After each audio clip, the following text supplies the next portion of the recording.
आज आकाश के स्कूल की छुट्टी का दिन था और वह अपनी माँ को बहुत ज़्यादा परेशान कर रहा था। उसकी माँ सुधा जी एक बुक पढ़ रही थी, लेकिन आकाश उन्हें बार बार परेशान कर रहा था। आकाश का दिमाग बहुत ही तेज था और वह हमेशा कुछ ना कुछ करता रहता था। आज वह अपनी माँ से बहुत ही ज़्यादा सवाल कर रहा था कि माँ, यह क्या है, यह कैसे बनता है। उसकी माँ बहुत ध्यान से किताब पढ़ रही थी, लेकिन उसके बार बार सवाल पूछने पर वह परेशान हो जा रही थी। उन्होंने सोचा कि कैसे इसको बिजी करूं। तभी पास में रखी एक किताब पर उनकी नज़र गई और उन्होंने किताब को उठाकर देखा तो उस पर एक नक्शा बना हुआ था।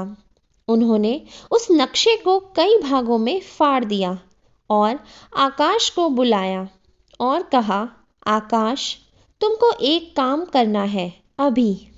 आकाश बहुत ही खुश हुआ और बोला, माँ, बताओ क्या काम करना है। तभी माँ ने कहा, तुम्हें यह फटा हुआ नक्शा फिर से जोड़ना है। क्या तुम यह कर पाओगे? आकाश बोला, हाँ माँ, मैं यह कर लूँगा।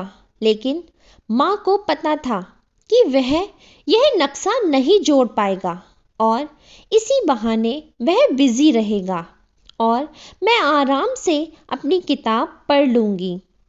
तभी उसकी माँ फिर से किताब पढ़ने लगी और आकाश अपने काम में लग गया। लेकिन यह क्या, 10 मिनट बाद आकाश फिर आ गया और बोला, माँ, यह देखो, मैंने नक्शा जोड़ दिया। तभी माँ ने पूछा, सही से किया है ना? आकाश बोला, हाँ माँ, सही से किया है, आप देख लो। जब उसकी माँ ने देखा तो नक्शा एकदम सही जगह पर था और एकदम सही से जुड़ा हुआ था। यह देख आकाश की माँ बहुत हैरान रह हो गई और बोली, बेटा, आपने यह कैसे जोड़ा? तभी आकाश बोला, माँ, जो नक्शा आपने दिया था उसके पीछे एक कार्टून बना था। उस कार्टून को देखकर मैंने नक्शा जोड़ दिया। यह सुनकर उसकी माँ बहुत खुश हो गई और समझ गई कि उसका बेटा बहुत चालाक है। इसी तरह हमारी ज़िंदगी में भी बहुत से ऐसे काम होते हैं जो बहुत आसानी से हो जाते हैं, लेकिन हम लोग कठिन समझकर उस पर ध्यान नहीं देते। अगर काम दिमाग से किया जाए तो बहुत ही आसान हो जाता है। दोस्तों, आपको यह कहानी कैसी लगी? हमें कमेंट करके ज़रूर बताइए और ऐसी ही और कहानियों के लिए हमारे चैनल को सब्सक्राइब कीजिए।